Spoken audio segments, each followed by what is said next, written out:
everybody, it's Courtney here in my kitchen.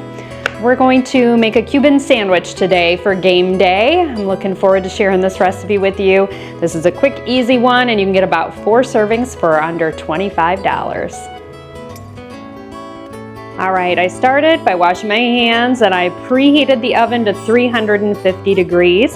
I've got all my ingredients out. We'll go through that here in a second. You'll need a cutting board and a baking sheet, and that's pretty much it. I've got a measuring spoon, butter knife, a bread knife, and a bowl. This is one of the quickest and easiest recipes out there. I think you're really gonna love it. Let's start with our ingredients. I've got regular yellow mustard, a little bit of butter or butter substitute. I can't believe it's not butter, which is a margarine brand. Some garlic, minced garlic, and any kind of dill seasoning blend that you like. This is a Pampered Chef one that I prefer, but whatever you have on hand will work just fine.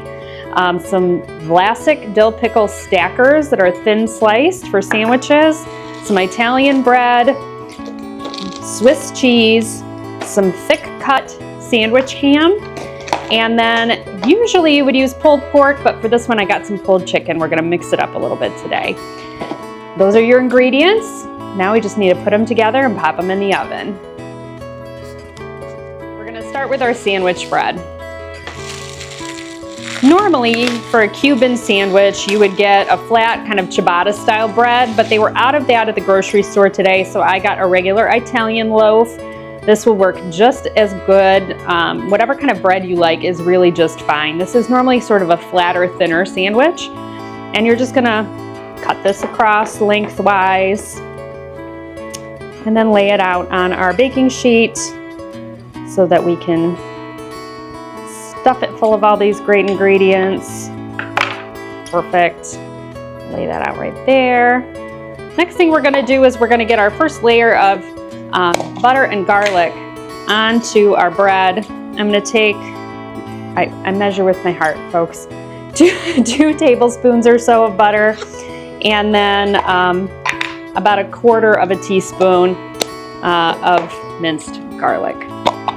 Just making a simple garlic butter. Maybe just a little more garlic. I like mine pretty garlicky. It smells good. I love the smell of garlic. All right, we're just gonna, in this little bowl here, we're just gonna mix together our butter and garlic. And then we're gonna spread it generously onto both sides of our bread.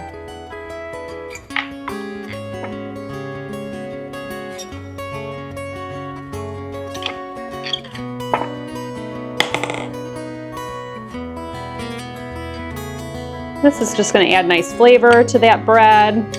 Kind of give us a nice base to start with. All right, next up, we are going to sprinkle a little dill seasoning onto that butter. And I use quite a bit of this. The dill seasoning is not a traditional part of a Cuban sandwich, but I think it really brings out the flavor of those pickles. It kind of just adds something to the sandwich. So if you have it available, I highly recommend using that. Next up, we will get our sliced ham. Doesn't get any easier than just opening up a package. This is also a great way to use leftover ham if you ever have leftovers, like maybe from Thanksgiving or Christmas coming up. This would be a great leftover recipe. You're just gonna layer this nice thick cut ham. This is the carving board ham that recently came out, and I really like it. It's just a really nice thick cut sandwich ham.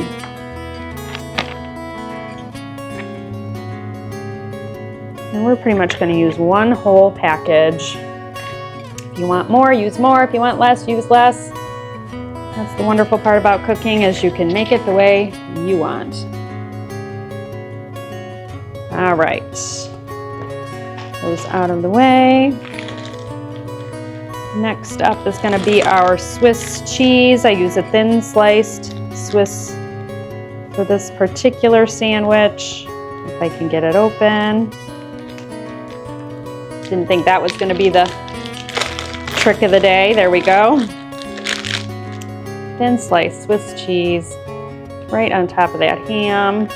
Put all these nice little dividers in between, paper dividers in between the cheese. Very helpful. I always wondered about that with drier cheeses. Like, what is the point? All right, here we go. Swiss cheese, layers of Swiss cheese. This is gonna kind of melt all together and hold our sandwich together. And Swiss cheese has that kind of like more peppery, less salty kind of flavor to it. So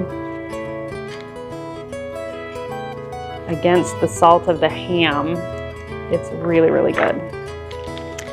This recipe kind of reminds me of something that my mother used to make at Christmas time every year that she just called ham and Swiss loaf. And it was like crescent roll, and then they layer ham and Swiss cheese and pickles and bake it, and it would become this really ooey gooey lovely thing. And Cuban sandwiches kind of remind me of that. So a good memory there. All right, next up is going to be in our case, this is pulled rotisserie chicken. Our local grocery store, you can buy it like this so that you don't have to do any of that work yourself if you don't want to. But again, you know, you got a couple of days worth of leftovers, you got some chicken, you got some ham, perfect chance to put together this sandwich. And we're just gonna layer that chicken right on top. Doesn't need to be anything fancy.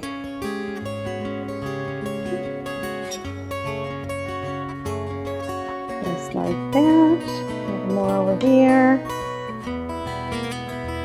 This recipe calls for pulled pork. Normally, you can get pulled pork in the like refrigerated section of your grocery stores. If you get the pulled pork pre-made like that, make sure it is without the barbecue sauce, just plain pulled pork. The barbecue sauce, I don't know, would go real well with this recipe. Maybe it would. I mean, if you like the barbecue sauce, maybe try the barbecue sauce, but generally we want one without it. Okay, so we are done, almost done putting this together. So quick and easy. A little extra ham there, we don't need that. Next up is gonna be our pickles. If I can get the jar open, there we go. You get a paper towel.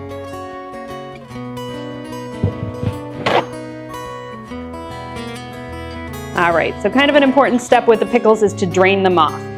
The pickles obviously come in a lot of juice, and you don't want all that juice on your bread. It will make your bread soggy, and nobody likes wet, soggy bread on their sandwich. It's just not appealing. So we're just gonna take the pickles out of the jar and put them on some paper towel to drain for a moment. These are all still like quite attached. There we go.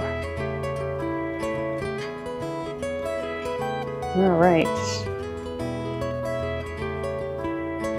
All right. I'm just going to kind of pat them on that paper towel, drain off some of that juice, and then we're going to layer those onto our sandwich. Probably getting the idea now, right? Who knew? We all know how to make a sandwich. It's great. All right, here we go. Perfect. And this again, the salt from this with the pepperiness of the cheese. Oh, so good. It smells great already. We're done with the pickles. So we can start putting everything that needs to go away over here. These are all gonna go back in the fridge. And then last step is some regular yellow mustard. Give it a good shake. We're gonna just put a nice dollop of mustard over the whole thing. Bring this a little closer to me. And just like Subway, we're gonna flip it over. Perfect. Gonna mash it down a little bit so it all sticks. And then this whole thing is gonna go right into our 350-degree oven for about 5 minutes. All right, while our sandwich is in the oven getting all toasted up nicely, we're gonna go ahead and make a little side dish to go with it. We're just gonna do some simple sliced apples, and I'm gonna show you how to make this peanut butter vanilla dip to go with it. So again, super simple. Today is not the day for heavy, crazy baking. We're just having a nice laid back day here at home. We're gonna start with some normal creamy peanut butter. You can use crunchy if you want, but we like the creamy stuff for the dips. So we're gonna use about, let's say, a safe 1/4 cup, maybe a little bit more. And that should do it. Put it back on there. Then you're gonna need 2 sugar-free vanilla Jello cups, like pudding cups. Right into the peanut butter.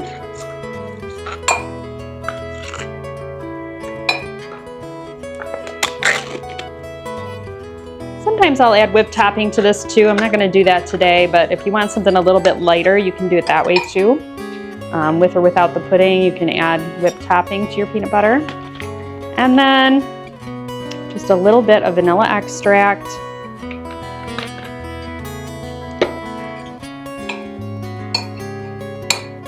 And we're going to whisk this together into a dip.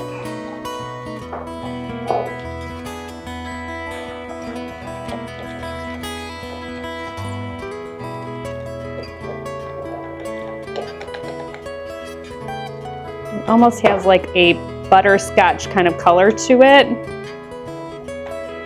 And it tastes so good. All right, simple, simple. And then we're just gonna slice our apples and put them back onto our plate here. These have all been washed. These are Honeycrisp apples.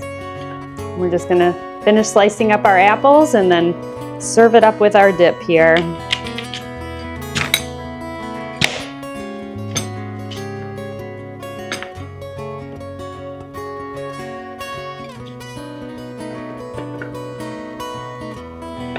If you don't want your apples to brown, or if you're not gonna eat them right away, you can always put them into a bowl and just toss them with a little bit of lemon juice or lime juice. It'll help keep them from browning. Some people sometimes also use lemon lime Sprite, like the soda. Sometimes you can do that if you don't like the sour taste of the citric acids, but they all work pretty well just the same to keep them from turning brown. All right. Doesn't get any easier than that. I'm gonna put this into a serving bowl, but I'm gonna try a little bit because we love these. So good. The vanilla pudding just makes it like the texture of it a little softer, nice and sweet. It hits the spot. I guarantee you're gonna love this. Give it a try. Also, if you want, you can add a few little mini chocolate chips to this, or like I said, use crunchy peanut butter if you want a little more texture to it. But I like it nice and soft and creamy just the way it is. All right, our Cuban sandwich has just come out of the oven. It is nice and warm. That cheese is all melty and gooey. We're gonna transfer it over to this cutting board here. Oh, it's hot.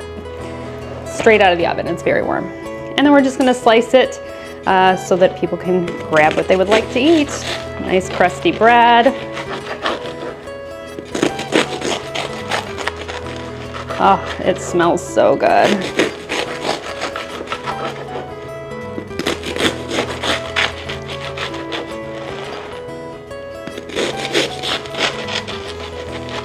Perfect. And that's it. Perfect, beautiful Cuban sandwich. Enjoy game day today, guys. Go blue and enjoy your sandwiches. Have a great day. From my kitchen to yours.